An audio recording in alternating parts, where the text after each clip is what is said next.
আশাজির সঙ্গে আমার ব্যক্তিগত একটা অসম্ভব ভালো সম্পর্ক ছিল এবং আমার পরিচালনায় একটি ছবি করেছিলাম আমি পুরুষোত্তম, যেখানে আরডি বর্মন মিউজিক করেছিলেন। আশাজি প্রচুর গান আমাদের বাংলায় গেয়েছেন, সেটা ছোটবেলার থেকে শুনেছি।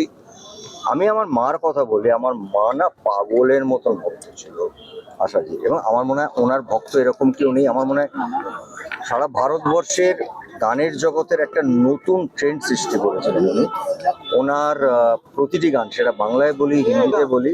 নায়াসিনামাইড ও স্যালিসাইলিক সমৃদ্ধ লিলি ফেস ওয়াশ যা ফেসের ডেড স্কিন সেল দূর করে দেয় দ্বিগুণ ফাস্টার ব্রাইটেনিং। সেটা এখনো আমরা গাই, এবং আশা ভোসলের গান না একটা দূর থেকে শুনলেও বোঝা যেত ওনার একটা প্যাটার্ন ছিল। এবং আশাজির মতন একজন শিল্পী, একজন মানুষ, আমি ওনাকে ব্যক্তিগতভাবে চিনতাম, কারণ আমার ছবিতে, পরিচালনার ছবিতে উনি গান গাইতে এসেছিলেন। ওটা আমার কাছে একটা স্বপ্নের মতন। ওই স্বপ্নের দিনগুলো মনে করছি, এবং আমি মনে করি আশা ভোসলের যা গান আছে আর সব ভাষায়, সেটা আজীবন থেকে। এটা এক যুগের অবসান তো বলা যায়।